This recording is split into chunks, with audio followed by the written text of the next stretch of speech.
Hey y'all, what's up? Yeah, Wednesday night, 7:30ish, a little later. But you know whose face is in the place? Your girl Sugar. It's the Natalie Sugar Brown show. Yes, you guys, the one and only, okay? Natalie Sugar Brown.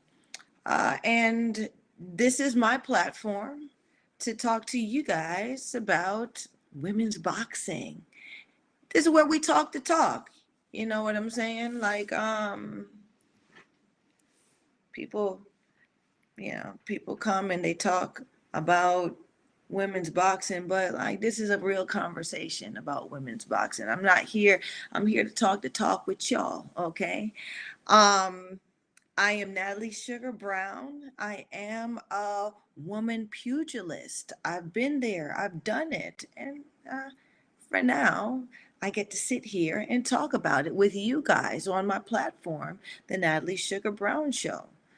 Before we start off, I want y'all to like, subscribe, and share this sugar. All right, you guys, tonight's uh, title or tonight's episode is called You Gonna Learn Today. And why I figured that it's time for us to learn instead of, jiving. Oh, Michael Orr comes in, talking about, hey, Sugar. Mwah. Hey, Mike. Well, thank you for coming to see me now. Mm, I've been missing you, and it's just feels so good that you're my first guest chiming in. Thank you, baby. And so I knew for you, true, but for those who are new, we get on here and we're not necessarily talking about the facts and the stories and so to speak. We having a conversation, right? So ask your sugar a question. Ask me a question. Get the perspective of a woman boxer, a woman fighter, a woman who's been in this game and has done it. The way a fighting woman does. Okay, so I mean, I've been on here before, and somebody asked me, I don't know if y'all remember out there, but asked me why their girlfriend cheated on him. And it just seemed like a random question, but it does, you know, those things and just simple questions like that. You'd be surprised what the answer is coming from a different person, different type of perspective, a fighting gal's perspective. So I gave him the answer. And you know what? He ended up staying for the night. And I liked it. He didn't know much about women's boxing and he didn't have much to say. But what we were talking about, I was able to connect the dots. And that's what I'd like to do with y'all, right? So ask me a question. Ask me. Just ask me. I ain't scared. I ain't never scared. But let's get back to topic now. Okay. We talking about you gonna learn today. And why I took it here is because I had me a time, y'all. I had a time on the champ Tim Witherspoon's show last Friday. Yes, we did. It was a whole group of us. And we were on there talking the talk. And of course, Suge got some insight on some things that's happening out there from just chatting with the guys, which is we all agree on this. The the old school is dead. Okay, we got a RIP to it, and I thoroughly miss it. I really do.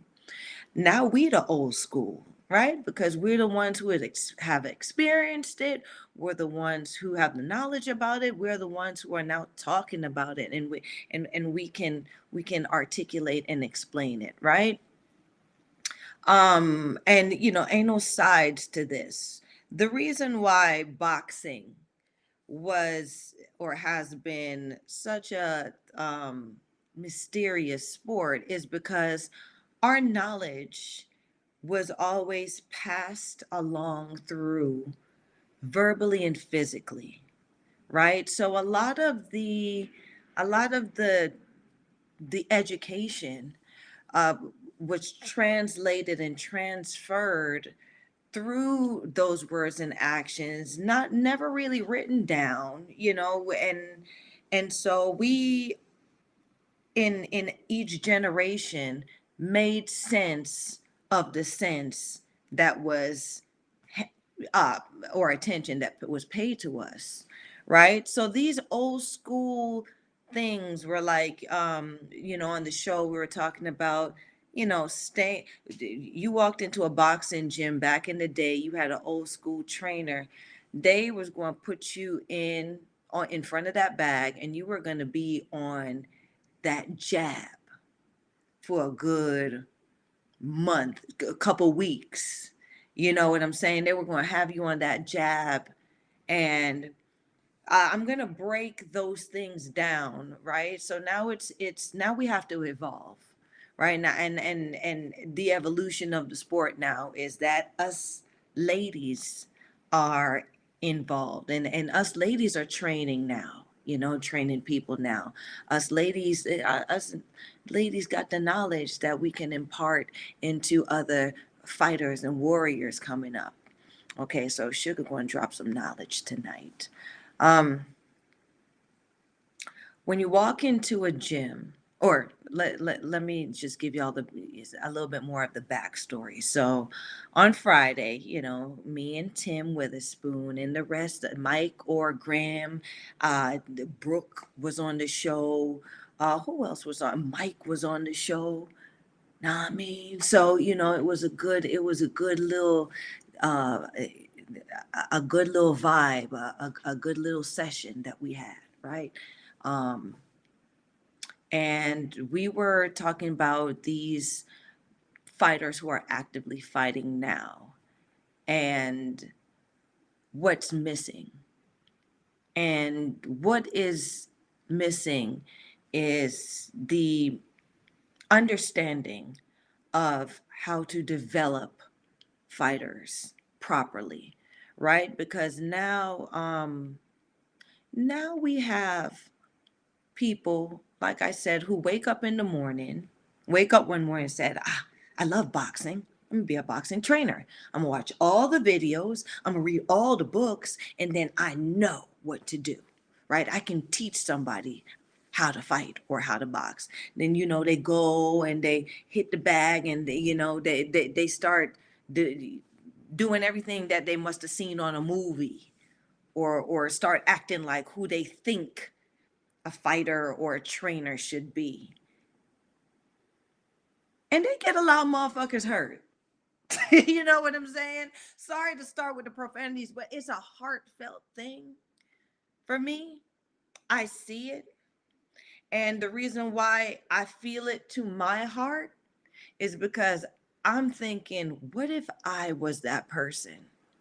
Or what if that was my brother, sister, child, partner, who now is looking at this fool and believing that bull jive, right? Believing that they really know what they're doing, where they really don't know what they're doing, where they really are the ones that probably don't even have the heart to step through the rope, like the person who they're actually training, right?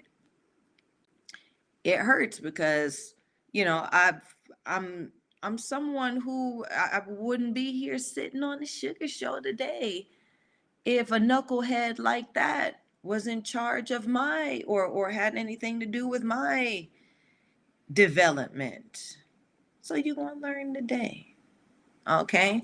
So we want to learn about the first day, and we want to learn about what what walking into the gym, what a fighter walking into the gym looks like from a coach's perspective, from another fighter's perspective, because we always hear the fighter stories. I walked in the gym and I did this and I loved it and I never stopped. Yeah, same old all the time.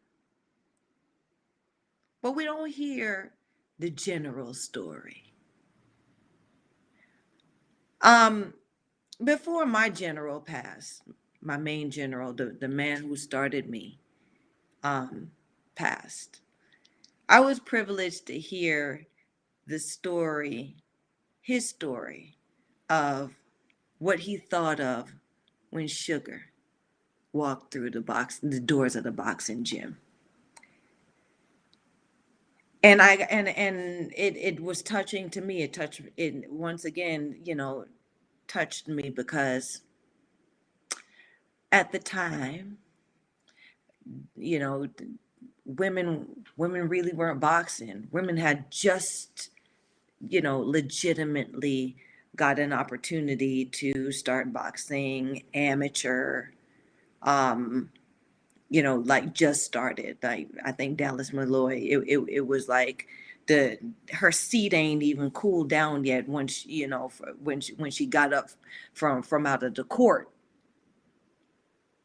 and here I am in a boxing gym. So, you know, coach said walking through the door, seeing a young gal, a young lady, right? Because I wasn't indoctrinated into the terminologies used at the time just yet, right? So he saw a young gal walking in. Who this? Cedric Sports Training talking about good evening, champ. Just checking in. And I like when you check me, Seti. You know that. Hey, hey. Hey, baby. Thanks for checking in, Seti. And congratulations on your achievement of becoming a head coach. I think it's for Boxing Ontario. Big things are going, right? Yeah. That's huge, Steady. And I think um these fighters coming up are going to definitely they're gonna definitely benefit from you taking that hat and wearing that hat. Why? Because you're real out here in the field. And at the end of it all, right? We need good generals to lead great armies of fighters. Okay, so it is what it is. I hope I got it right, Seti. Congratulations. So back to and I hope that you may have a word or two to say about what a coach sees when they see an individual or a fighter walk through their gym doors, right? Because like I said, we always hear the story about what the fighter feels, but we never quite hear the story of what the trainer feels the first time they saw that fighter. So, I mean, my coach said, he saw a young gal walk through the door, and he saw a young woman who was, he said, a beautiful young lady, but more so, he questioned how she got into a boxing gym. What made her come to a boxing gym? He wanted to know what that was about, right? So it's not that he approached me, so to speak, because when you walk into a boxing gym, it's more eyes are on you, right? You walk into the owner of the gym or the person running the gym and you tell them what you want, but that's your first dip into the pool of sharks because everyone's sizing you up. Yeah, everyone's sizing you up. Everybody wants to figure you out. They don't really care about your story, so to speak, but they want to know who this coming in here. And most of them want to know what can I get out of this body that just walked through the door? Meaning, what can I get? Can I get someone to another beaten bag to use for rounds? Can I get a training buddy, a partner, a friend? Can I get what am I going to get? What am I going to learn? Who is this? right? And it gets deep and dark, and it also gets, you know, light and bright, you know, the future of a person. So, that's just the beginning of Sugar story. I ain't gonna go all the way in, but that's what my coach saw. All right. My coach saw a beautiful young gal and wanted to know what brought her to a boxing gym, right? A stankin', sweaty, bloody boxing gym. And I had my reasons, right? I've shared it time and through, and like I said, it'll probably be in the memoirs, um, coming out shortly. But now, as a trainer and or as a coach, when you decide that you're going to take this person on, it's not, oh, yep, yep, you did pay for sessions and you take this person and good, we show up here every day. You decide now that you're going to be committed to this individual. Yeah. Like it's marriage on the spot, baby. Yeah. People don't get it. People don't get it. So now you go into these boxing gyms, and these are like fitness gyms, and it's all clean, and it's all aerobic-y, and it's very commercialized. So you'll find somebody much like customer service. How can I help you? Oh, you want to learn the jab? We learn the jab, and oh, we have boxing classes and boxercise and all of this. When you were walking into the boxing gym back in the day, it wasn't for no cardio class. Yeah. It wasn't for nothing more than I want to learn the art of assault. And this is where they do it. This is a kitchen where they make these knuckle sandwiches. And I want to be a chef. You know what I'm saying? Like this is the mentality. And this is where we bring in, this is how I want to bring back the old school mentality. When you show up to a boxing gym or when you show up to a trainer, if they don't understand that, or if they don't understand enough to break it down to you and let you know what you are signing up for, that ain't the right person for you, baby. Right? Because if they don't understand how serious it is, and if they don't understand how to brief you about what it means, what you're putting on the line, they're not going to take your blood seriously when they put you in the ring to get assaulted or to give the assault. Yeah. So, you go into and you meet old school. I'm gonna give the old school story for perspective first. You walk in, you tell them what you want. I want to learn to box. Why do you want to learn to box? Right? So this is like a question. Or, they ask me, or I was asked. Sometimes you don't get asked. You say, oh, you want to learn to box? Okay, get in there. And they'll throw you in the ring. They'll throw you in the ring. Some will put you in front of a bag. Some will hold the pads for you. And they're not holding the pads to see how good you are and how they're putting you in these situations, or they're looking at your temperament. They're looking at your temperament. They're looking to see what type of animal you are, which leads me into the learning tonight. Okay, you guys. So it's much like any psychological assessment, actually. There are four main temperaments of a fighter. Okay.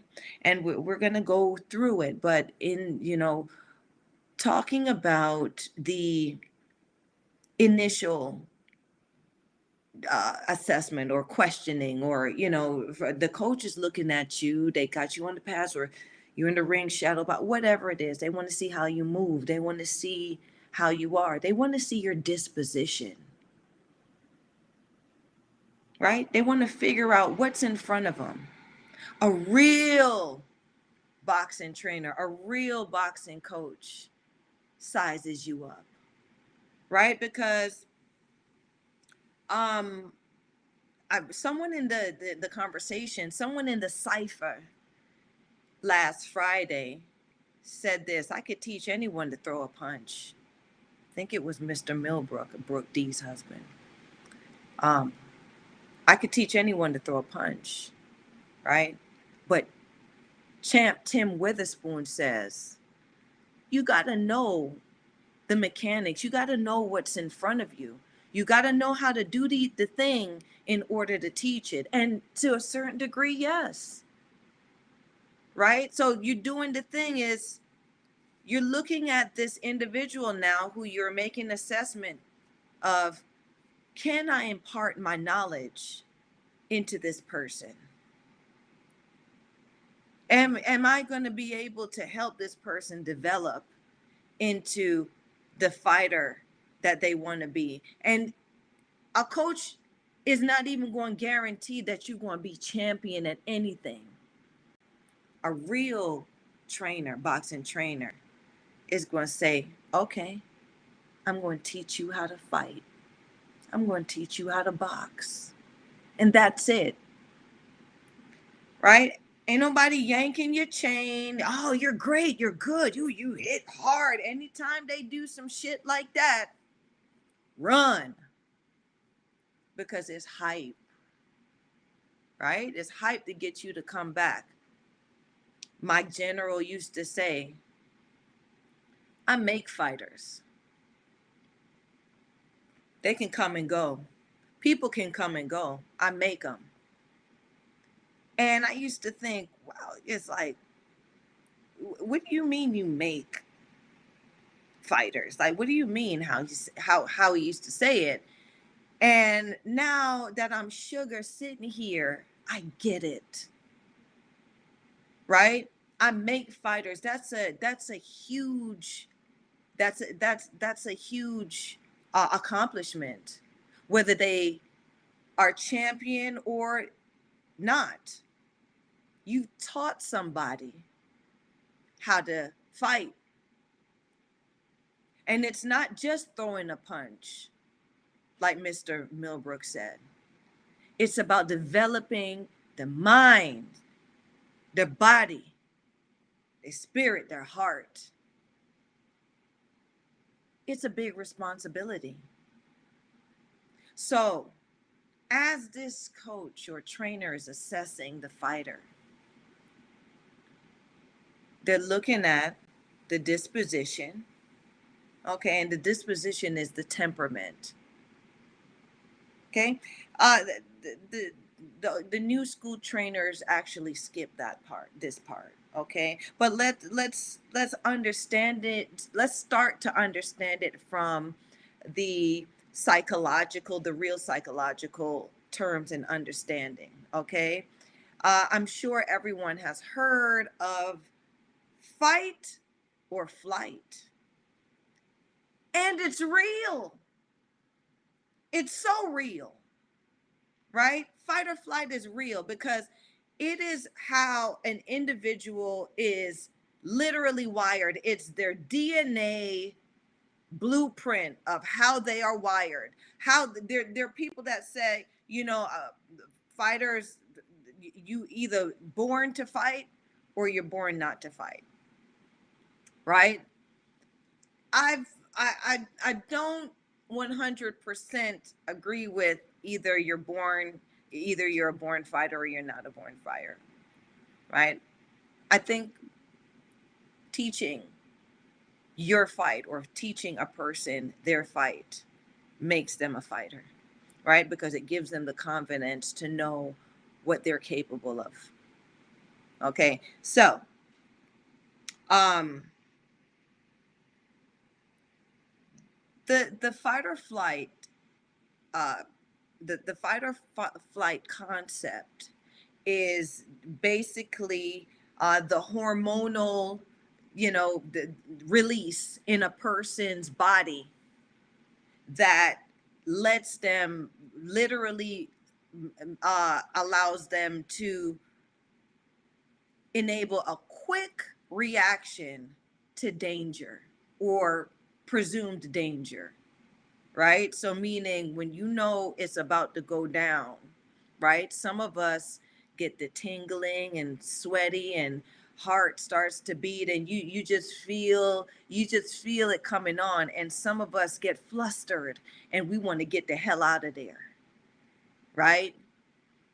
Fight, stand your ground and fight, flight, break out, leave, right? Like in Jamaica, yeah, Sugar's a little bit Jamaican, so we said lift up, meaning get the hell out of there, right? So, the quick reaction, hormonal reaction, fight or flight, is it releases, or the adrenaline from that now is released into the body, and then your mind goes into your mind now, and in you, from how your blueprint is, you will make the decision unconsciously to stand there and fight or fly, get out of there, run. Okay. Which brings me to now the education of teaching y'all what the temperament of the four temperaments are, and how a trainer or a coach will assess a fighter. Okay. And this is happening when these fighters, when the coach now is deciding whether they're going to keep them and bring them in their stable, or they'll pass, right? Because when a fighter comes to a trainer or comes in the gym, right? It's now the the the the, the trainer chooses you. You don't really choose the trainer, right? When you go in the gym and the trainer makes an assessment of you, they'll take you or leave you, right? When I was starting boxing, okay, Isra Girgra was in the same gym with me, and I mentioned her among with other champion women. Susie Taylor, I don't think she was a champion per se. Well, all of these top tier women, okay, and so these women had names. When Sugar came in, Sugar ain't have no name. Sugar was just a scrappy young gal who came in thinking that she was going to learn how to fight, and she was going to make a mark. Okay. uh, Several trainers passed on that young gal, right? I had one coach John, Coach Jackson. He passed away. That's why I'm saying his name too, RIP. Like a week after he started teaching me stuff, right? But I kept going and going, right? Which shows also what my temperament and disposition is. I didn't quit. I kept going. Okay. And so they saw that. They also saw how hard I worked. Because, like I said before, you know, being that I was a female, I had to come in and I had to prove why I belonged there. We call these young broads now wet nose and they not cut from the same fabric, because it's the truth, right? Someone came in the other day on the Sugar Show and said fighter Emily Bridges toured different gyms to choose her trainer. And I was like, oh, really now? Right? because back in the day, there was no tour. Ain't nobody jumping on your hot ass bandwagon. Who the, the hell is this broad coming in here? Right? No one's choosing you. You got to show, or you had to show why they weren't going to waste their time and what they weren't going to waste their efforts on you. Right? And you had to show that you wasn't just a hot piece of ass walking in the gym, right? That was going to give up the cookies for attention. You were going to stay focused, right? Because, boy, I tell you, as a woman, let's just take a side note. When you walk into a boxing gym and you see all the men's in there, right? Because it was a time where it was just all men. And they got their shirts off and they sweaty. I mean, yeah, it's funky in there, but boy, oh boy, it was just like a free strip club. I'm not even listen. You know, this sugar, and we talking to talk, right? So even though I was a young conservative, I was a young scrappy gal, I'm still a woman, right? I'm still of that kind. So, you see you see these men in there, and all the bodies are all different shapes, colors, sizes, heights, weights, right? And they're just all in there working. Come on now. So, you a woman walking in the gym. Of course, a trainer or a coach is going to look at you and they going to look. She coming here for that, right? She's coming here because she want attention from these type of guys. She coming in here because she think she might make one of these guys or one of these men her boyfriend, right? So you had to show that you had a head on your shoulders. And you know, though it looks snackish, I can control my appetite and I wasn't going to indulge, right? Which was pretty easy because after a while, we became like brother and sister. You start not looking at they goofy asses like that because vice versa. They get to know you and they get to know that you're not just a hot piece of ass in there, right? Because we swinging at each other, we getting rounds in on each other, and there's a mutual respect started to form, where they now, instead of seeing uh, a woman, a girl walk in as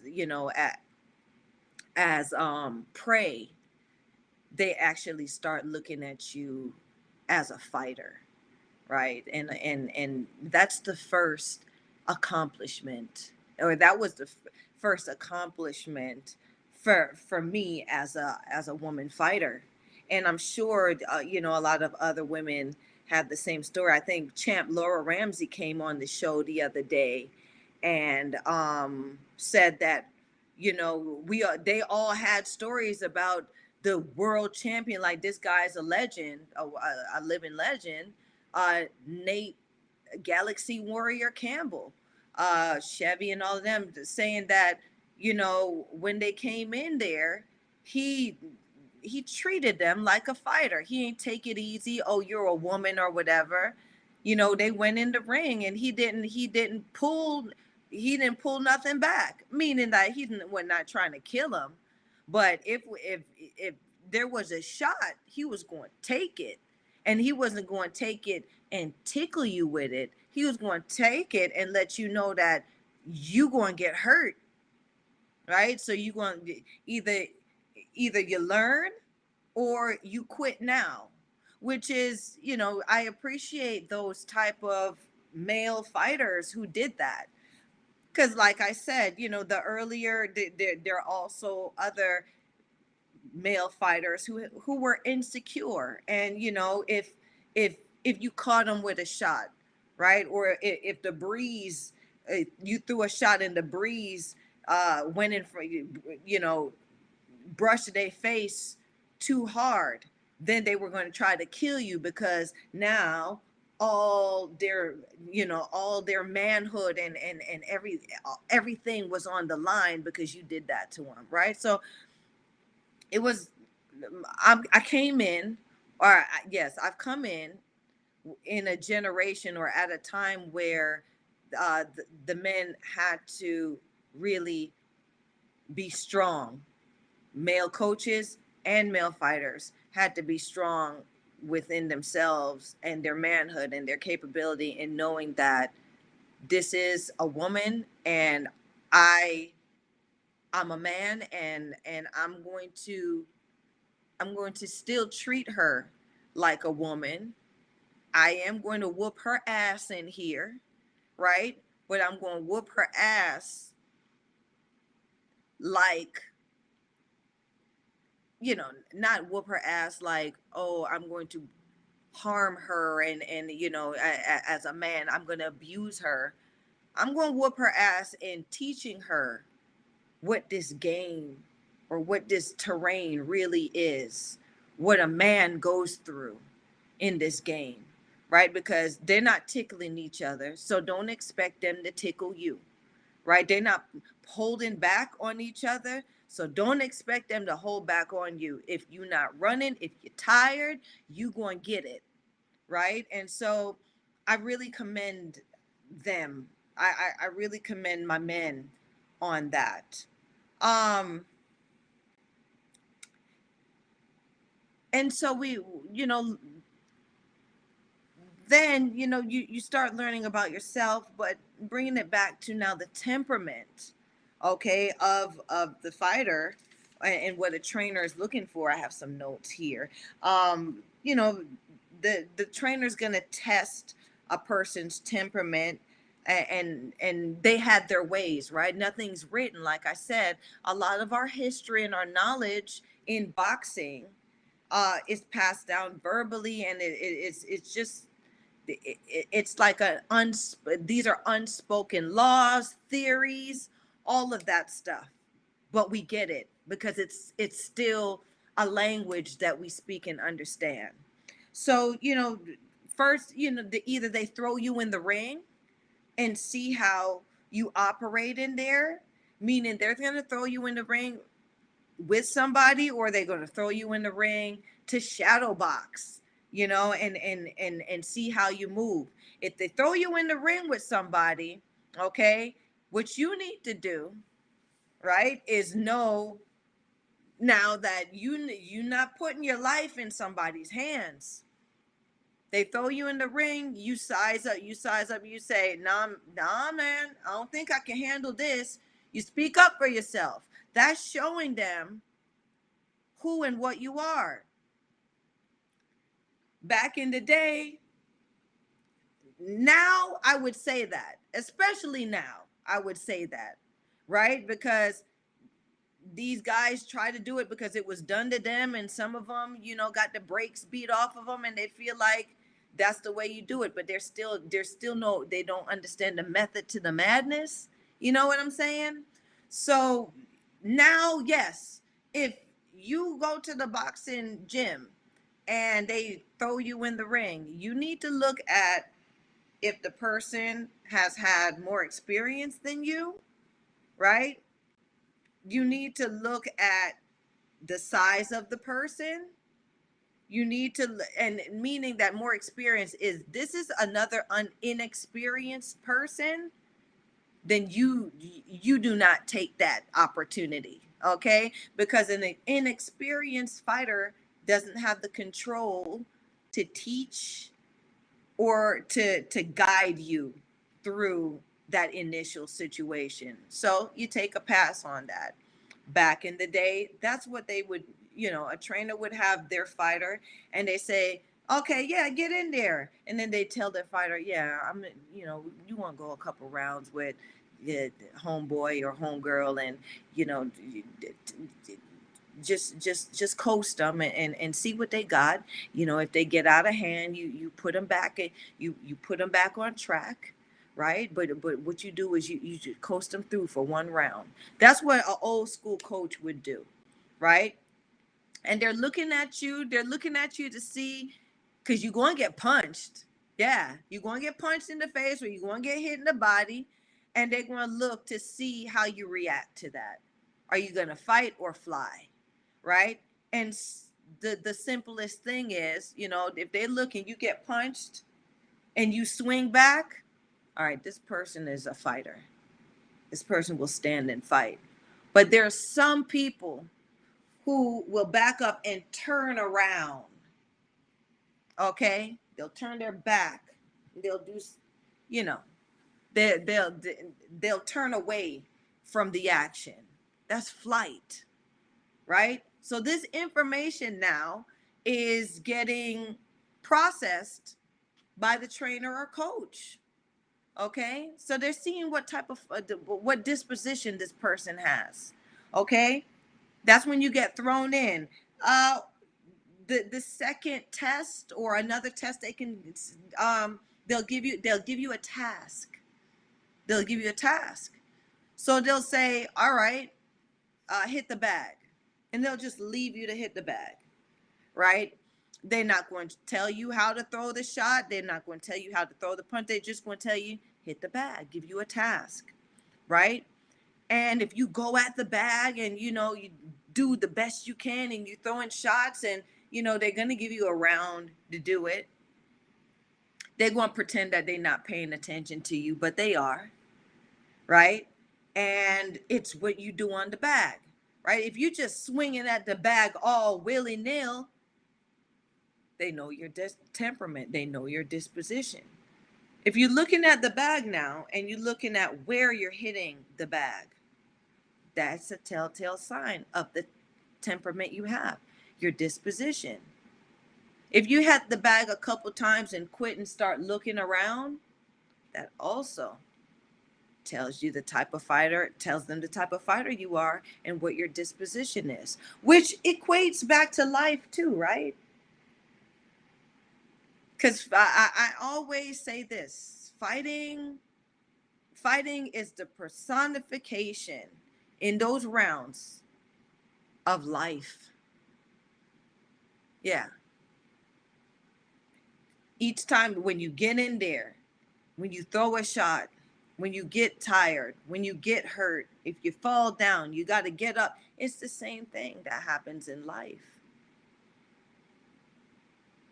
And it's how you react to that, and how you react to those problems in life is how you're going to react in the ring, and vice versa, right? That's why a lot of people find themselves in boxing, and they fear it just like many of us fear life, right? Some of us fear waking up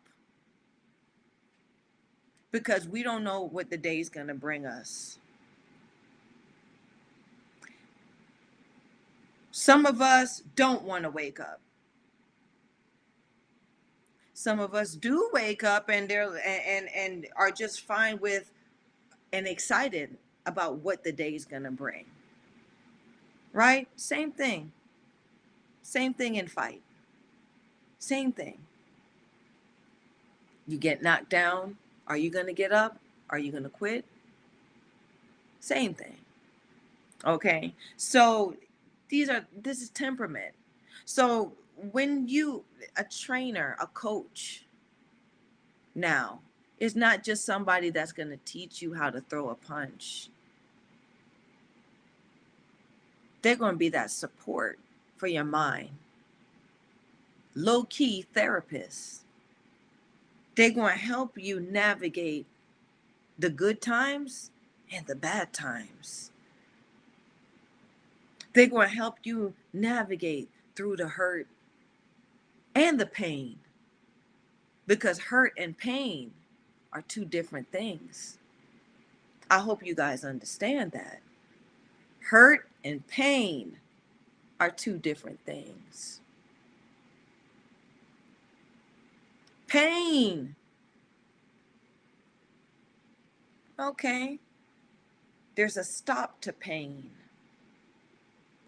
There's a healing to pain.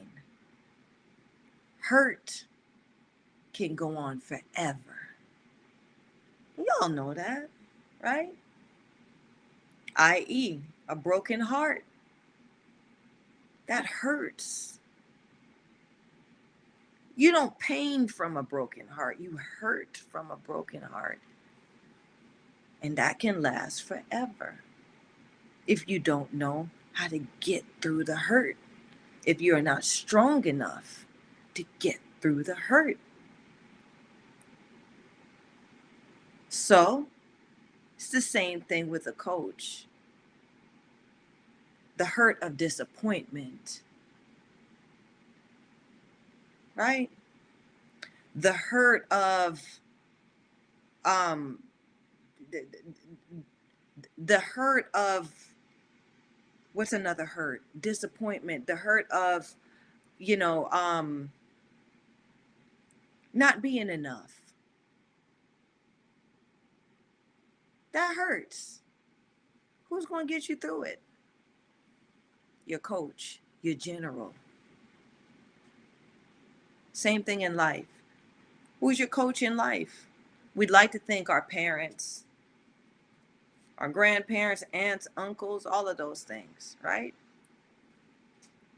Well, in boxing, that's what your coach do, and it's just one of them. Only one of them gonna get in your head.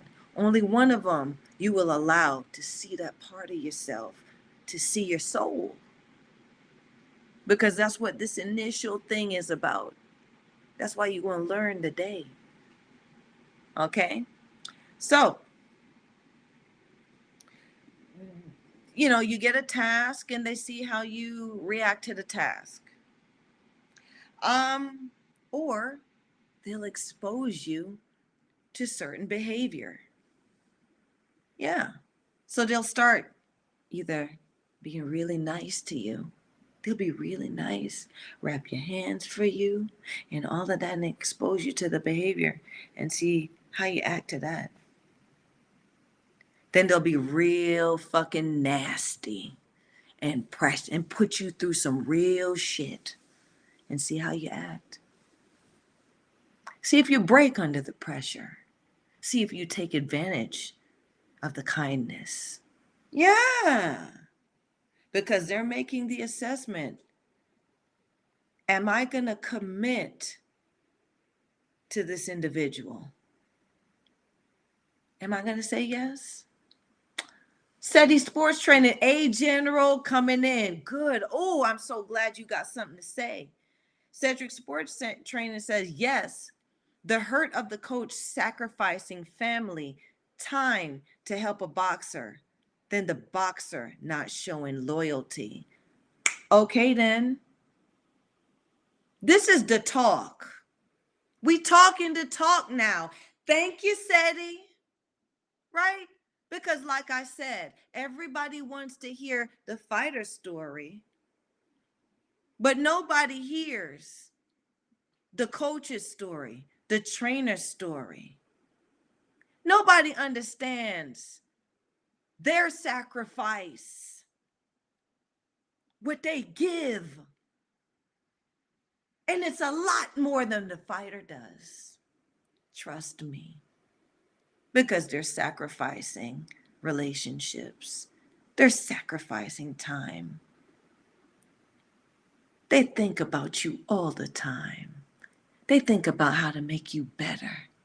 They make rights wrong. They make rights right. And they correct the wrong.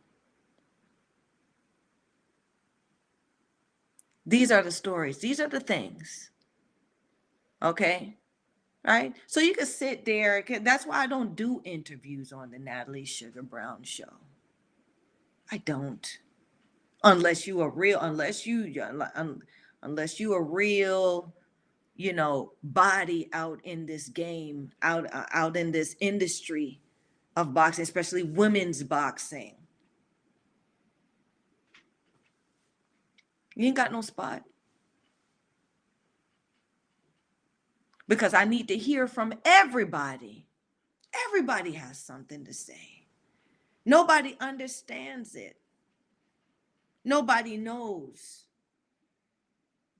the important components, all the gears that really turn.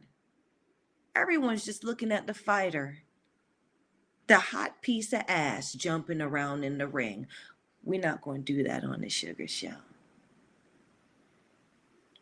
right? So yeah, I'll watch the interviews too. I got something to say, right? But I talk what I know. And generals like SETI respect Sugar enough to come on the platform and share what they know and share their perspective, right? So now we understand that Cedric, I said, I don't know what your last name is, but he's the head trainer of the Ontario boxing team. That's a huge thing. He had to beat out all the other trainers, all the other coaches to get that seat, to get that hat, to get that patch as the general for the top tier fighters, or some of the most top tier fighters in the country. That's big news. Okay. What's his story now? Said he's a family man. He's a dad, he's a husband, he's a father. And now he's got a whole team of fighters that he's got to get their mind right, get their bodies right, get their spirits right, and take them into war.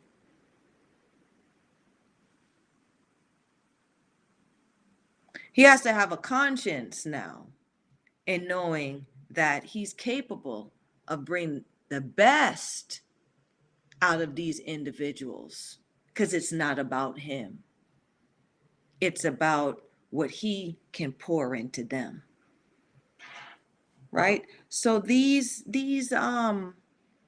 know what I'm saying? These fighters, or that tell the story, that it shows you the loyalty that Cedric talks about now is what they show, because many fighters fail to mention, especially these new school fighters, fail to mention the general in the background. Sugar talked about her general every time coming up. Why? Because if it wasn't for that general, I wouldn't have the spotlight. So this general now, I'm telling these trainers, the coach, right? You're gonna learn today. You're gonna learn about what it is, what the real deal is. Okay. Um, we're gonna go into the temperaments now. Okay. So I had to write it down. All right. And it's very much, these I've learned this from other generals, in the old school generals in the game, but they never articulated, so to speak, to me. I am the evolution where now I am able to articulate it and talk about it, right? So we're going to go into the first temperament, which generally, you know, um, these temperaments determine a person's style. Their temperament determines the way you train them. Their temperament determines what you're going to get when the bell rings, from the beginning till the last bell, right? And the temperament now is the thing that gets designed by the coach, right? A fighter of a certain temperament now is designed and made into a style that is conducive to making them a problem to the rest of the contenders in the industry, which is what the object of the game is. Okay. So the first one, we're going to go into the choleric fighter. And I'm hoping some of you guys are familiar with these terms, but if not, I'm going to explain. So a choleric type of individual or a choleric temperament is an individual who gets excited pretty easy. They get excitable pretty easily. Excitable means that they have a they can be abrasive very quickly. They can get aggressive very quickly. Okay, there's no warm up. They're boom, right? And the choleric, they call a choleric person ill mannered and ill tempered, but we want to pull it back for fight's sake. Okay, so for fight's sake, a choleric fighter, um, there's good and bad or not good traits in this type of person, right? So you're looking at this type of person, you see that they have a bit of aggression, um, through the task or um, through the task, through getting in and actually seeing how they perform or how they behave under certain conditions, right? How they react to certain behaviors that you've exposed them to. Okay, so a choleric fighter, these positives, they're ambitious, right? So they're ambitious. I want to be champion. I'm gonna be champion. Ambitious. They want to get to the top and fast. Okay. Um, they're brave, right? So they'll step up to the challenge. If it's a challenge, they step into it. Okay. They're proud, right? So choleric people are proud, meaning proud meaning I did not oh I did something and hooray for me. Proud meaning who? You talking about me, right? Like Sugar's proud, right? I'm Sugar. When I introduce myself, I say it because I'm proud. I'm Sugar. Sugar don't do that because I'm too proud, right? You ain't gonna see Sugar doing certain things because I'm a proud fighter. I don't beg for no win. I'll fight for the win, right? A choleric is practical,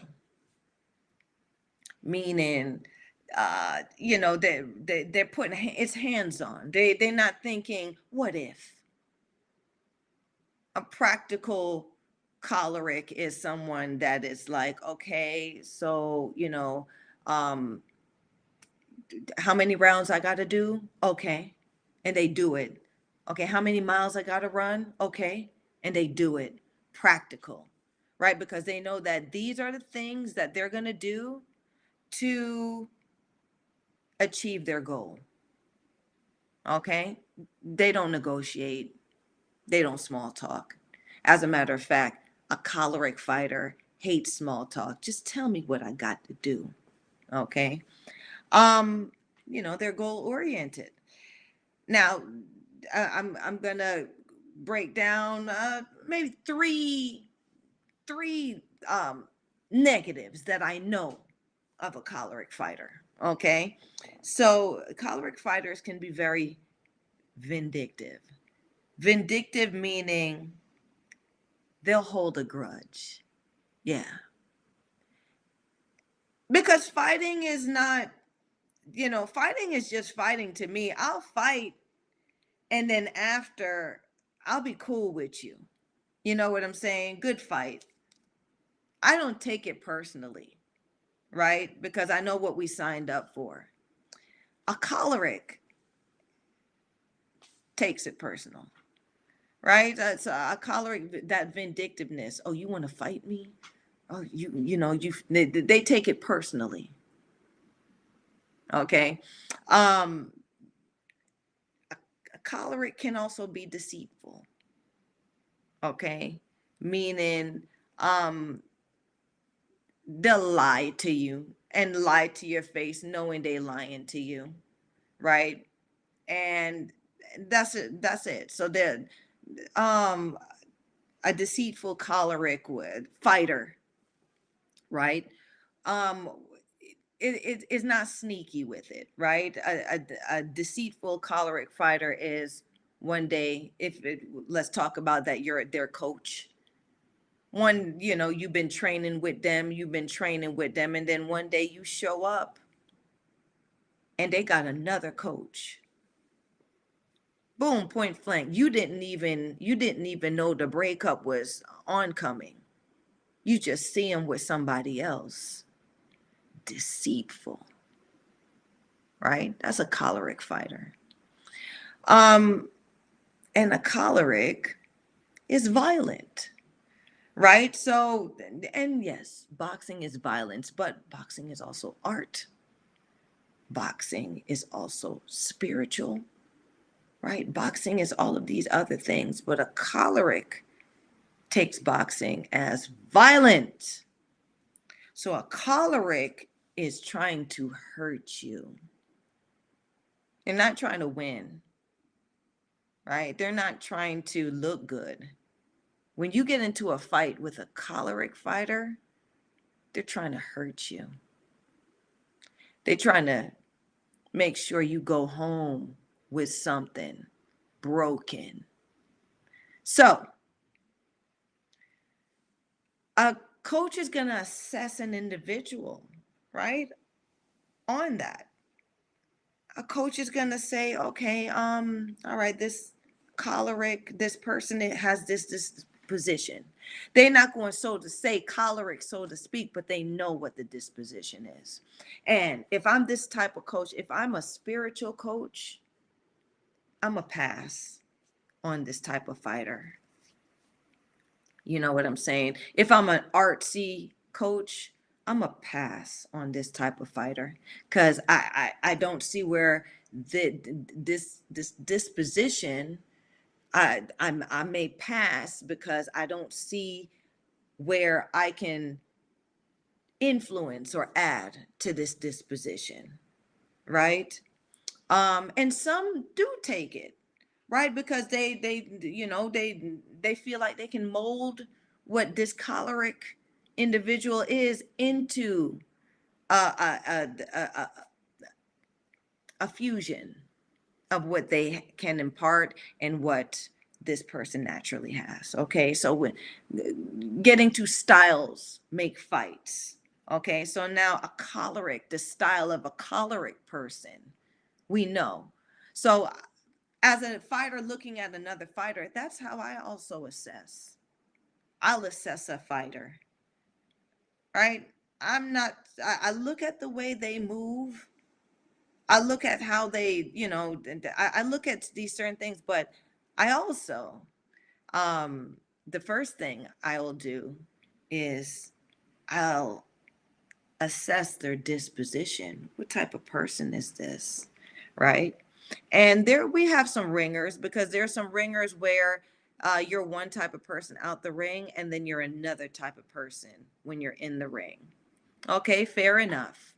And now we have footage for people, especially these matchmakers, these coaches, like you out there.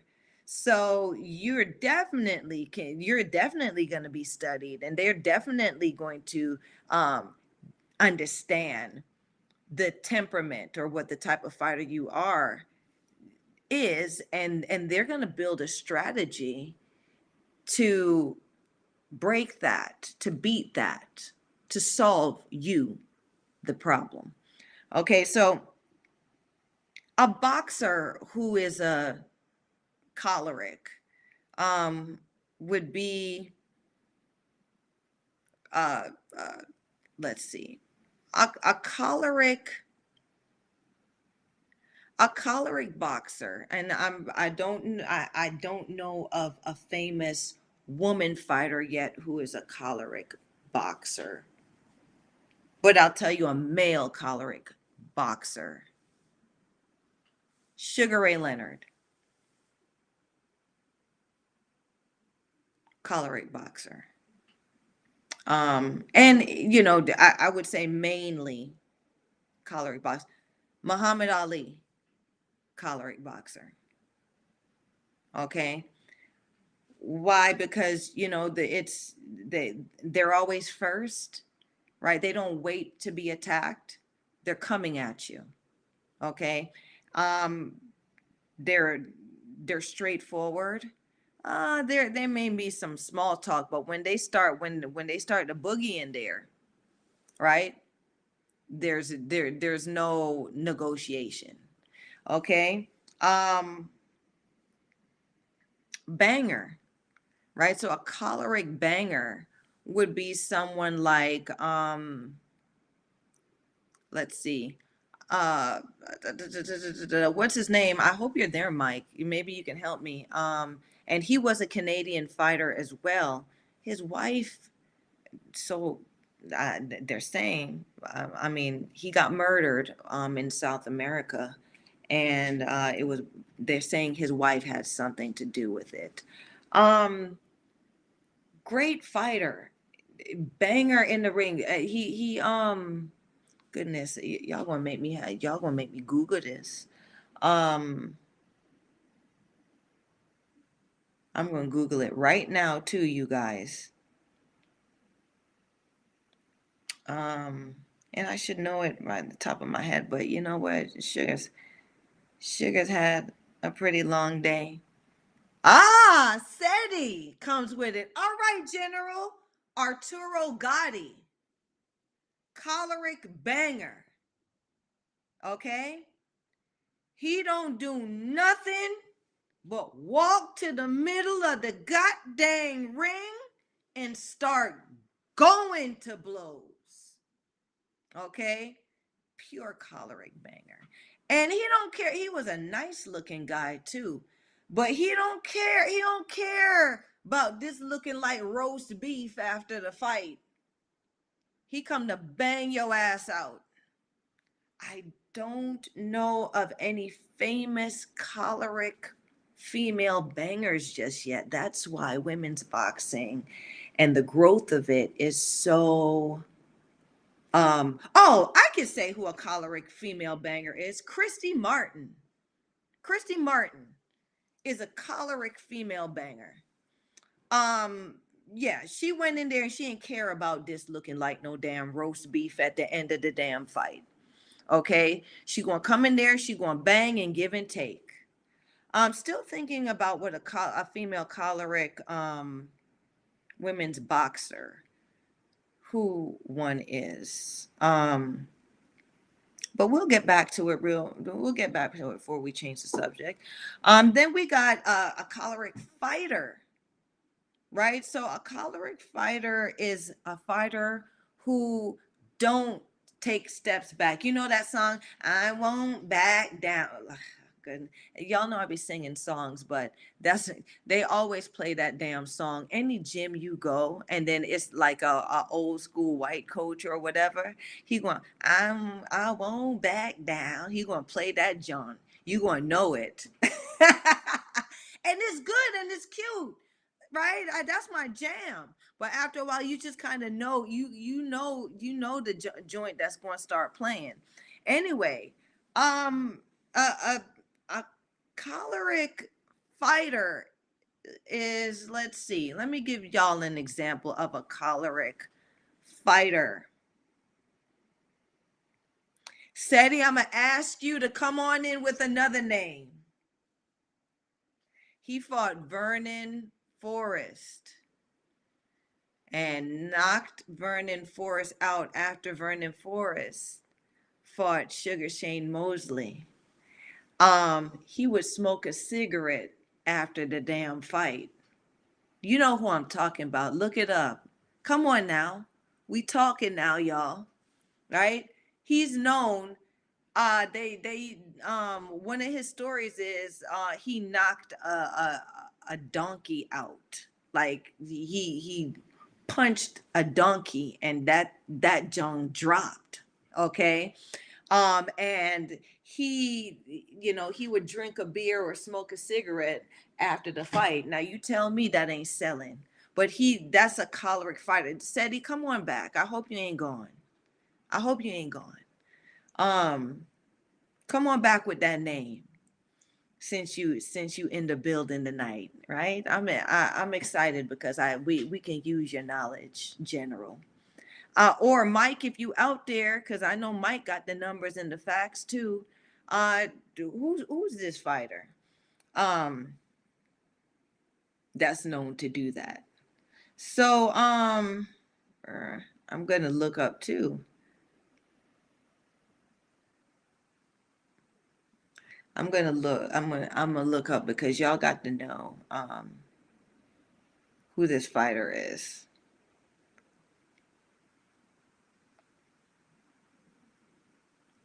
Come on, y'all. Ba, ba, ba, ba, ba, ba. I'm looking.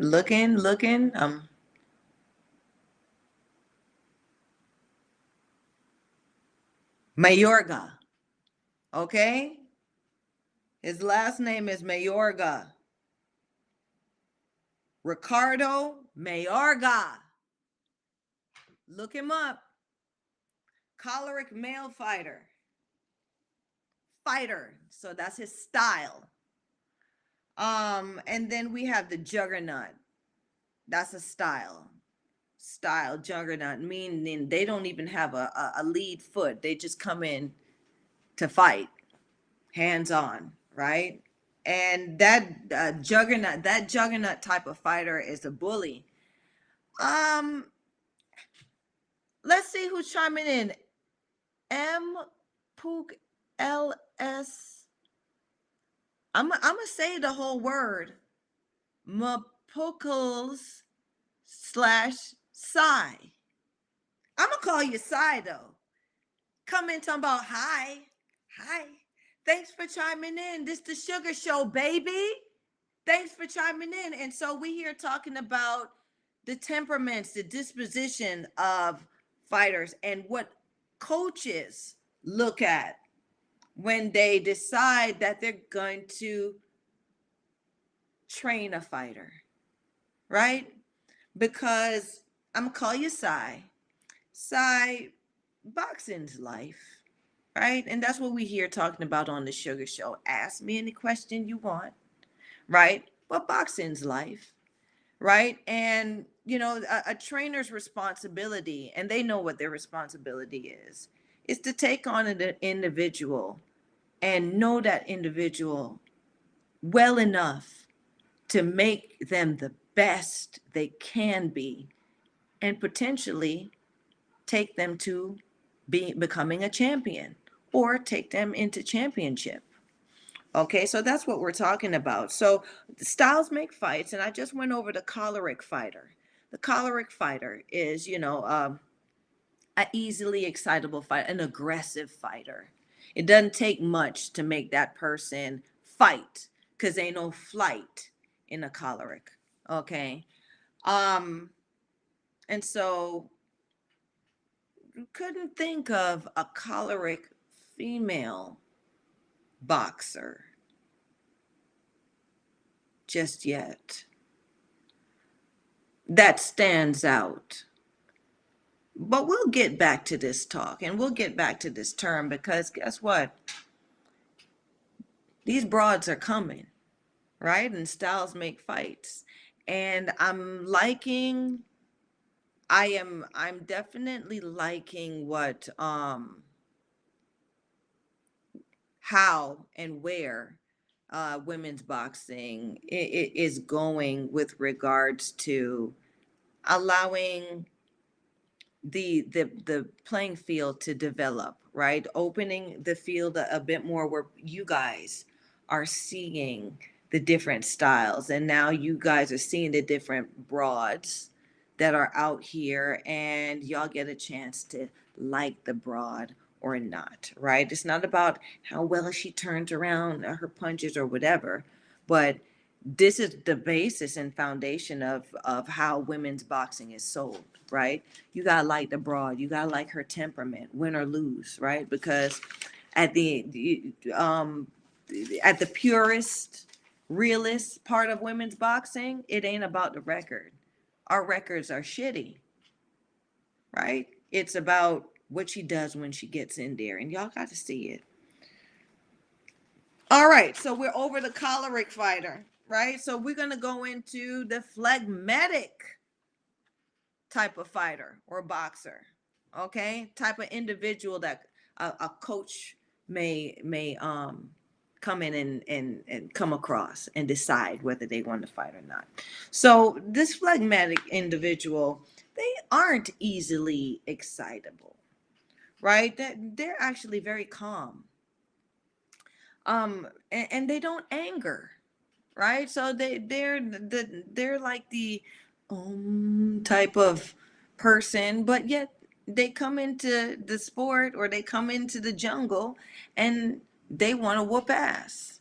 Okay, so yeah, breaking down the main components of a phlegmatic person. So a phlegmatic person is helpful, uh, or one that their disposition is always to help, And I know you're wondering, how does a fighter help?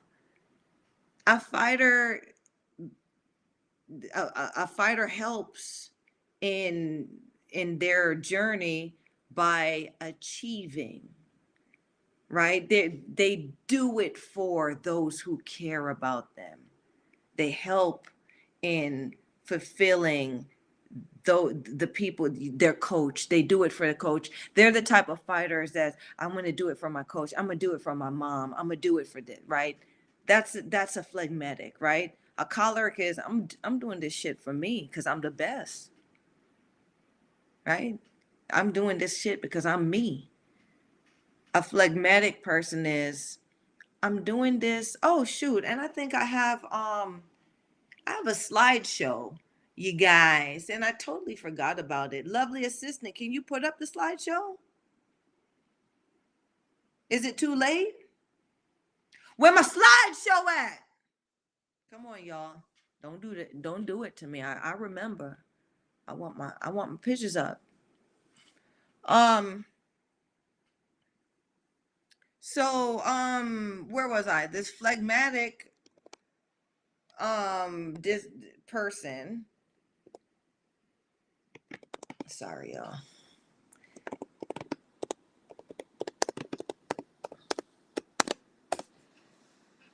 This phlegmatic person devotes themselves to fighting out of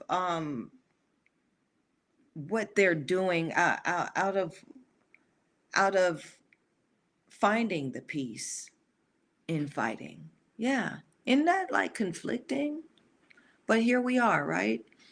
Um, so a phlegmatic person, they're negatives, so they're loyal, right? So they're not going to be the type of fighter that is not going to show up, right? And they're not going to be the type of fighter that is going to, no matter how bad things get, they're not going to leave their coach, right? No matter how they're going to help coach, and you'll see it coming up, right? You'll see coach is old, coach needs this, coach needs that. They're going to help, right? Especially their coach. um they really value that relationship is more like the phlegmatic, they're loving. A phlegmatic fighter is loving, meaning that they're the ones that'll go to another fighter and they'll give them a hug after the fight, stuff like that. They're charitable, phlegmatic fighters. So those phlegmatic fighters are those the ones who will give another fighter rounds, who you'll see working with each other and work. They're the ones who kind of the glue that holds this whole selfish ass game together. You know what I'm saying? Um,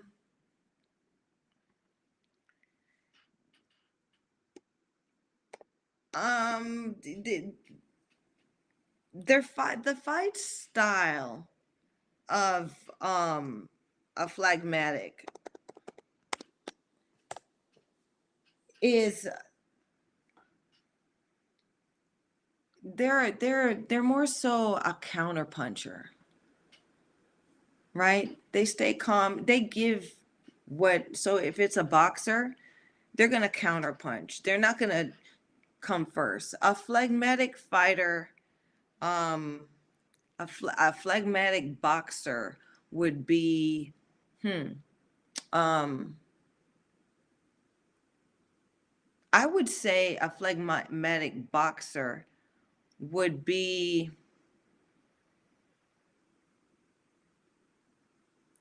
and y'all can tell me if I'm right or wrong. I would say Marvin Hagler, right? People would think that Marvin Hagler is a banger, but I saw him as a boxer. I also saw I also saw uh Tommy Hearns as a phlegmatic boxer. Because he did it more so for, like, he did it for Manny. He did it for his coaches. So same thing with not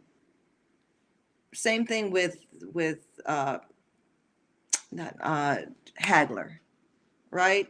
They're doing it not for themselves. They're doing it more so for the person who's behind them. Um a female fighter who is a phlegmatic, mm, I I I'm gonna say this: a phlegmatic female fighter would be like a um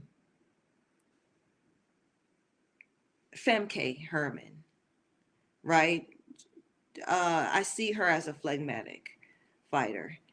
She's there, and it's more so she's doing it for those that for her coaches and those that back her. Um, who else? Banger, phlegmatic banger. A phlegmatic banger is that person that takes all the punches and waits until you get tired, and then they beat you because you got tired. Of course they're fighting back and all, but there's nothing in it. They just take and take and take until you gas yourself. So a famous phlegmatic boxer would be someone who was never a boxer, Rocky, right? Rocker did it for yo, Adrian. I did it, right? Adrian did it. Um, so you seen how Rocky was. Rocky did it for his coach. Rocky, yeah, Rocky showed up. Rocky did everything to make things right in one, two, three, all the way up to five, right? That's a phlegmatic fighter. I mean boxer. A phlegmatic fighter is a fighter who goes in there and they're holding quite a bit. They grapple. They grapple, right? Because what they're trying to do is they're trying to calm you. They're trying to subdue you. So you don't so in essence, they don't have to fight you, right? And then you get fatigued from the grappling. And then they end up winning, right? Same thing with a juggernaut. A juggernaut phlegmatic is a one who a juggernaut, like I said, doesn't have any stance, and a juggernaut is a fighter who uses their momentum. A female juggernaut would be a Jessica McCaskill. She's a female juggernaut, right? You have to she has momentum, and if you allow her to gain momentum and not contain it, then she's going to beat you. She's going to beat you because she's wild and she has no real stance, and she's going to keep coming, right? A phlegmatic juggernaut is one who stays in the corner, right? And they'll let you beat on them on the ropes and in the corner until you get tired, right? And then they're they're done, right? Or you're done, and then they take over, and you get tired and they beating you, right? So I mean, I don't think McCaskill is a phlegmatic. I don't think her disposition is phlegmatic, but in looking at how she is outside of the ring, I think that does have something to do with who she is as a fighter. So mm, she's not one that will sit there and take shots and then wait till you get tired. But her disposition outside the ring, I would have um I would have tagged her as a phlegmatic um fighter, but I was wrong. So then we go into the sanguine, okay? And it's probably getting, I don't know. I need someone, I need y'all to chime in, right? Chime in, talk to talk with Suge. Okay. So a sanguine is an individual who is very easily excitable. Okay. Excitable meaning that they get hype. They get hype, right? Not angry, but hype. What? Right? They like to party. They're carefree. They bring that shit into the ring, right? We know a really famous fighter who did that, male and female. Two, and I'll mention it after, right? So a sanguine fighter is a fighter who is very flamboyant, right? So this is one of the checks or one of the positives. So they are flamboyant, meaning they're coming in and they got this performance. They are there to be looked at. It's like a peacock's feathers, right? They're there dressed to impress. They're there because they know that they are the show. They're lively and carefree. Okay. Um, they're creative, right? So these are the ones that you're gonna see do the flashy stuff, right? They're fighting your ass, but they're doing flashy stuff. They're doing fakes and they're doing all of these things that distract the fighter and the audience from the assault. Okay. Um, and they're entertaining, right? Because all of that makes for good entertainment. They're performing, they're adding just a little bit more to to the assault to make it look good. Okay. So yeah. Um, then we're gonna go into the negatives of this type of fighter, right? This type of fighter gets easily bored. Okay, so this sanguine fighter, they're gonna go in, and if it ain't popping, and if they're not allowed to have the space and room to be flamboyant and to be crazy and creative, they get bored. Short attention span, right? Um, just to mention, like I remember back in the day there was a fighter, uh Zab Judah. Okay, so Zab Judah, they used to call him a 4 round fighter, right? Because he was brilliant until after 4 rounds, right? Because then when after 4 rounds he got bored and not focused, and that's when he would get hurt or lose. Okay, so I mean, these are the type of things that a coach looks at, right? Attention span. How am I going to keep this person locked in? Is it possible? Can I deal with this headache? Right? So uh, uh a sanguine fighter is constantly craving something, right? They could be constantly craving attention, right? Um they can constantly be craving winning, right?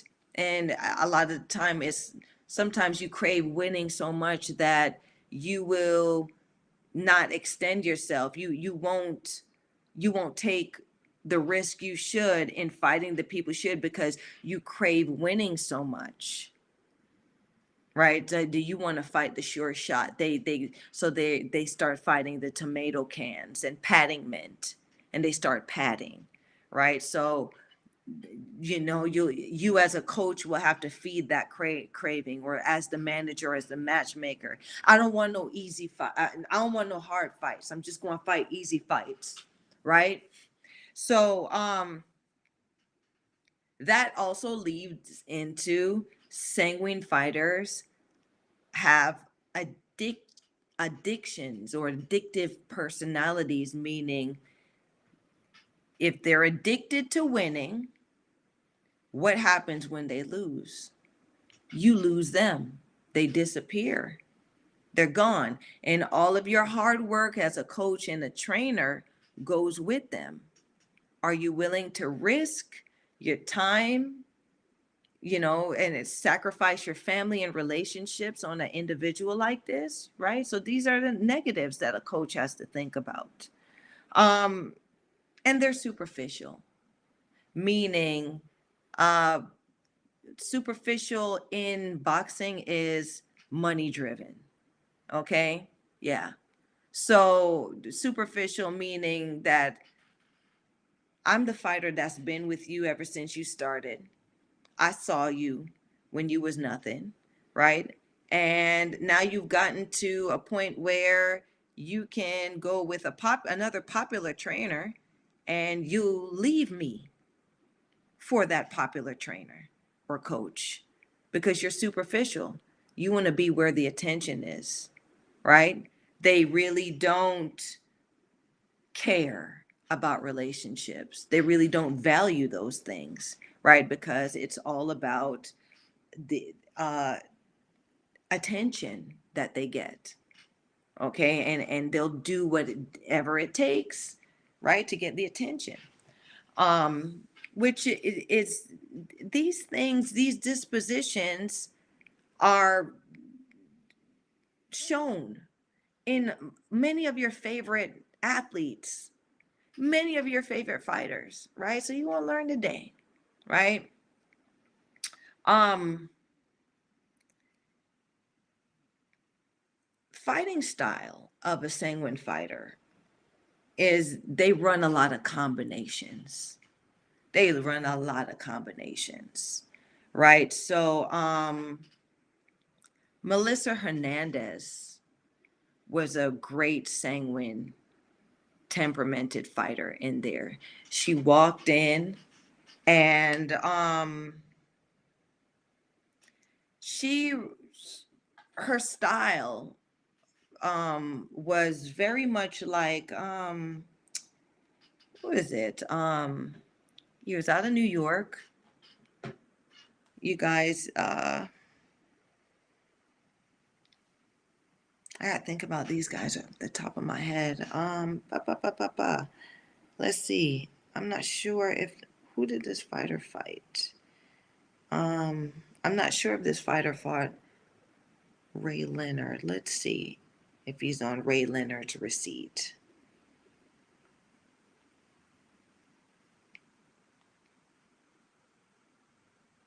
I'm hoping someone chimes in with a word or something to say, right? Y'all don't give up on the sugar. Um,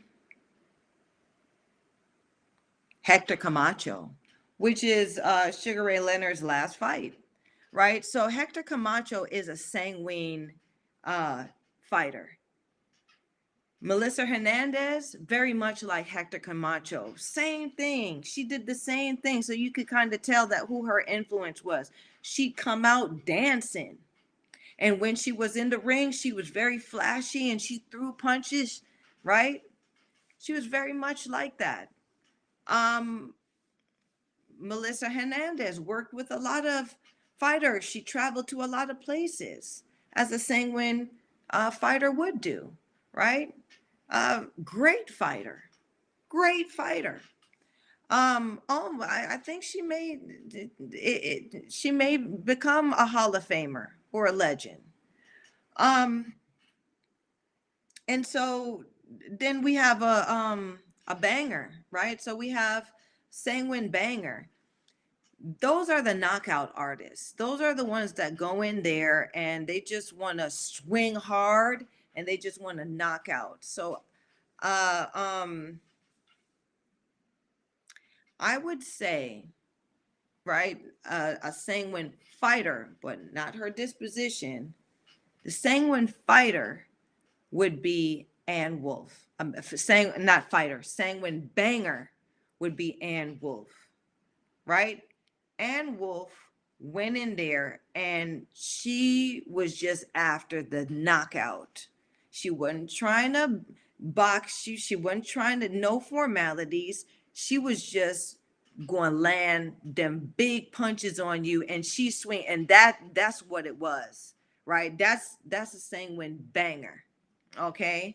A sanguine fighter now is they throw unconventional punches, the sanguine fighter, right? So these fighters are throwing looping shots. They're throwing shots that are unconventional because they want to they want to perform, right, more so than show how clean the fight is. They're performing, so they're throwing unconventional shots. They're grabbing, they're pushing, right? They're making a show out of this assault, out of this ass whooping.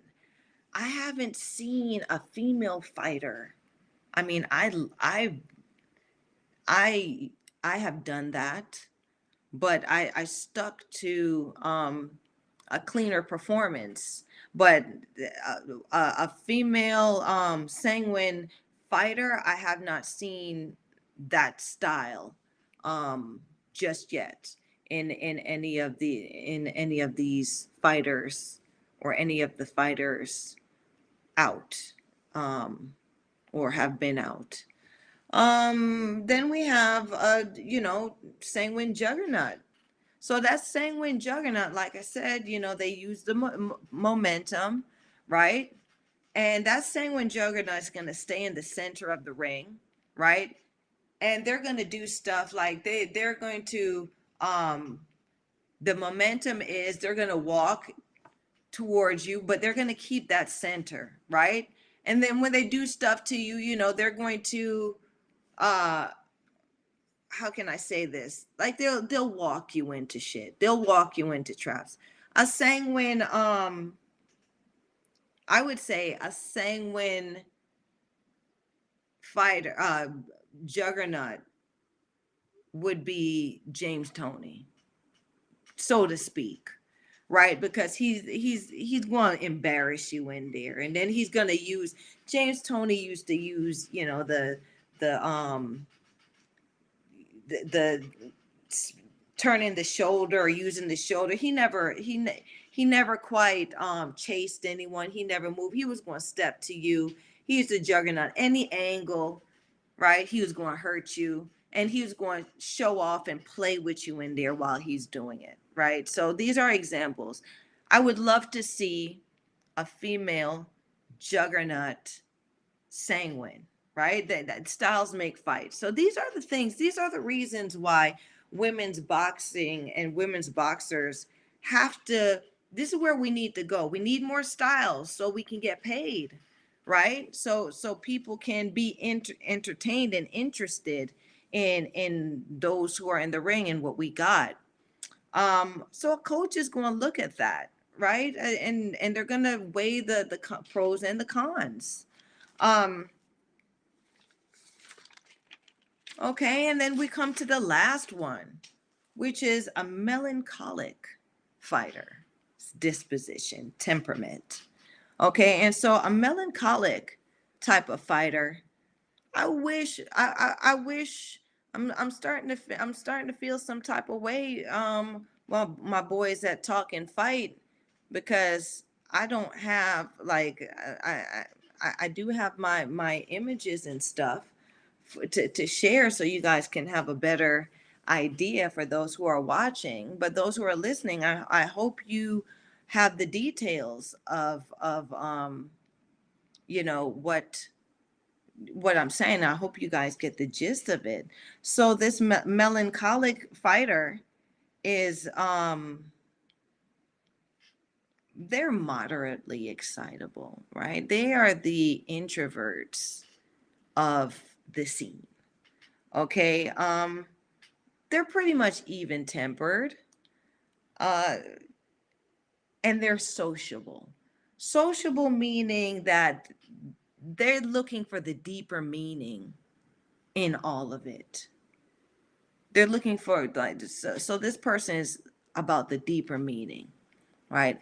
I'm doing this like I'm doing this for the children. I'm doing this for, I'm fighting for a cause, right? And you see everything they do, there has to be, you have to explain what it is. And it may touch their spirit. It may be something that you have to, as a coach, that use as that carrot to dangle in helping to motivate them to do what they need to do. Right. So, melancholic fighter is a traditional fighter. Traditional fighter meaning um, they are they're in it for the story, the tradition of it. And boxing does have we have our traditions, right? Um, the tradition of what that Golden Glove championship means, right? The what the deeper meaning for what the winnings are. That's what the melancholic fighter is about, right? They're personable, right? So these are the fighters that you can identify with. They're personable. They have, you can see, um, how can I say personable? You can see where you wouldn't even think that they're a fighter aside from in the ring, right? They are the type of people who find the find the message in everything. Okay.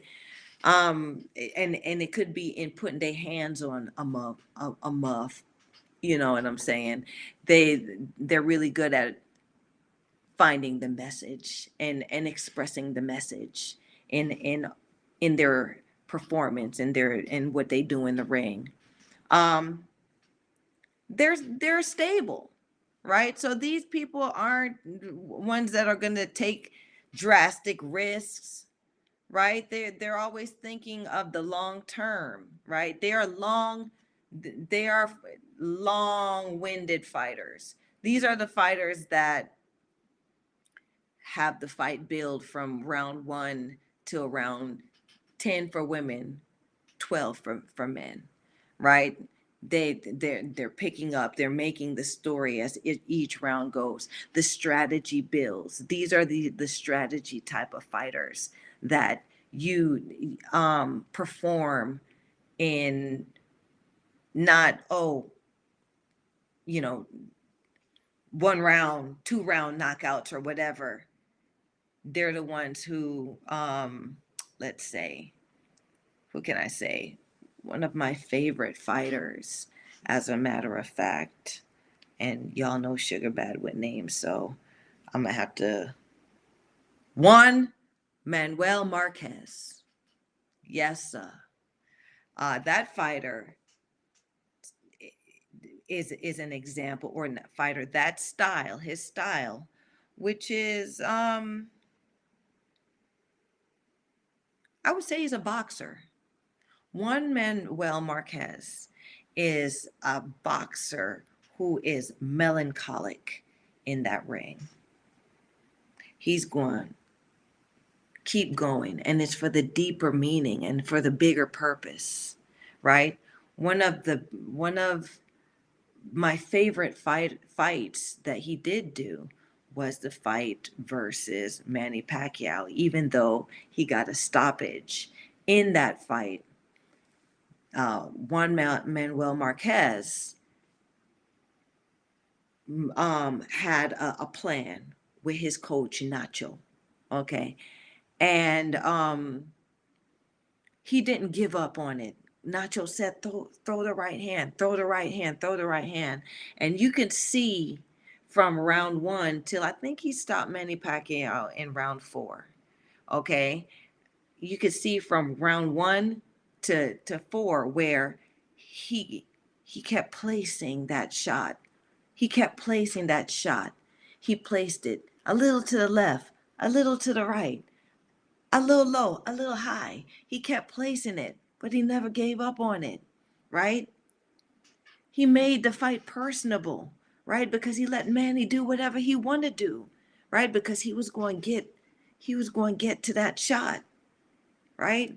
He boxed traditionally. There was no flamboyant or whatever, right? Very traditional in how he did it. Went back to court, yeah. No cheating, no nothing, so to speak. Okay, and he nailed it. Okay, so yeah, that was an example. That's an example. Um, one negative that stands out in a melancholic fighter is they always got a sad story.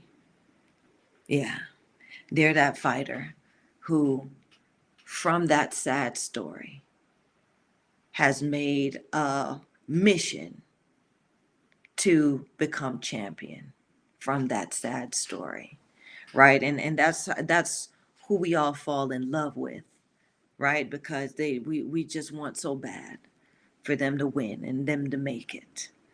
Um, the melancholic fighters strive they strive to be accurate, right? So they're going to do everything you tell them to do. They're going to try to be perfect. They're going to be thorough. They're not hard fighters to train. Okay? These are what coaches are looking at. Okay?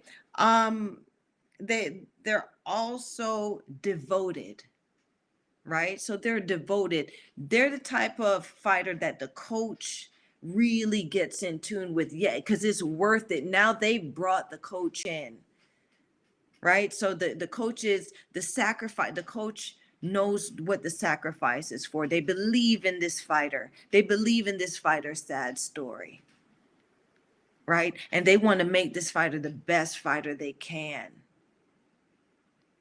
They even want to make this fighter champion because they believe in him, right? Um, so same thing with a banger. Who is a good banger? I would say a good banger with a sad story is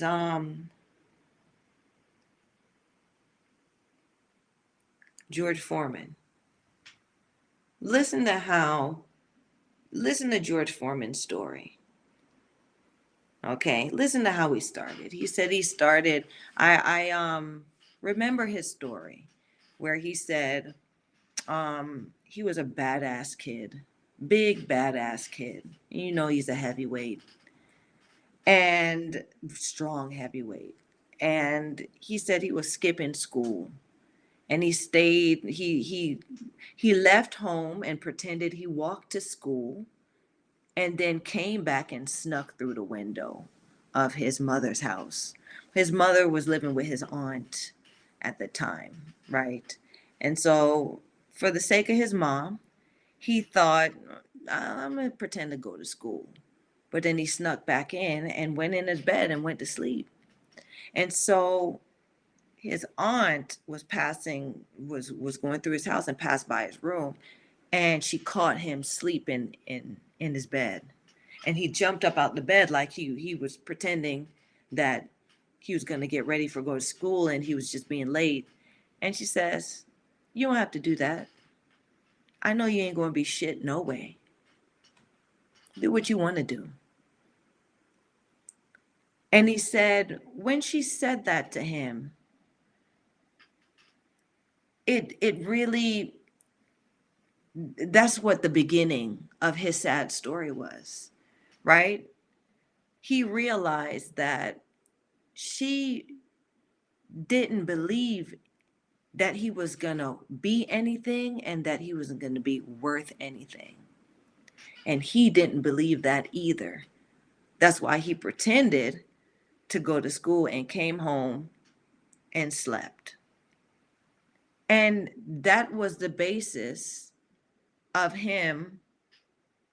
And look at his life now, becoming somebody, becoming a boxer, becoming a champion, becoming, you know, a great entrepreneur, a great family man. That one story where he, he realized that his own aunt, or his own family didn't think he was going to be anything in life, in this world. I loved it, right? um then we got the fighter melancholic. So the fighter melancholic, let's see, who's a melancholic who was a good fighter? um I'm gonna go way back now. Way back. Um, to Sugar Ray Robinson's days.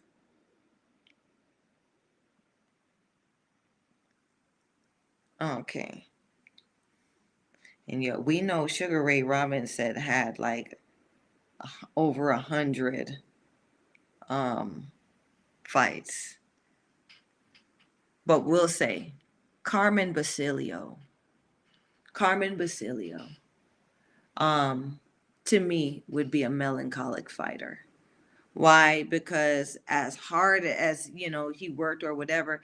Remember, Sugar Ray Robinson. It was their great match where Sugar Ray Robinson beat beat the crap out of this man, and at the end of the fight, what did Carmen Basilio say? You didn't put me down, Ray. You didn't put me down. That's the melancholic in him, right? The man had a sad story. The sad story was, you know, he was going. He was a shadow in Sugar Ray Robinson. He was standing in Sugar Ray Robinson's shadow, right? But he fought not to beat Sugar Ray Robinson per se. I'm sure he wanted to, but he fought for the greater cause, to teach himself and anyone who was on his team that it's not about winning or losing. It's about staying in the damn fight. Okay, so we learn a lot from these guys, right? We have the Juggernaut, who's a melancholic, right? So the Juggernaut, who's the melancholic, is the one who thrives off of punishment. Yeah, right? The Juggernaut. So a Juggernaut fighter who is melancholic. I can't think of one who I can't think of one off the top of my head, but these styles make fights. Okay? And I've gone through all of the different temperaments. Why? Because these are the things that a old school coach and new school coaches must consider, must know, must learn, must understand. These are the things that you must consider as a person when you choose your friends, your romantic partners, right? These are the choices that we don't get to really think about in life, right? Because we don't know our own temperament. We don't know, we haven't really focused on the temperament of our loved ones, right? We don't know whether we're fighting or in flight. We don't know what to do when we're fighting or we don't know what to do in flight. All right, so this sugar show tonight, I wish more of you guys chimed in. It's more so about, yeah, we're talking about women's boxing and we've mentioned it, but fight as a whole, right? Fight as a whole. Fighting in knowing that, life is a fight, and knowing your temperament and learning what your style is, right? And being okay with what you got, and being okay if you're a fighter who will stand there and stand the ground and swing, and being okay if you on flight, right? You're a runner, because even when you're running, you still got to fight.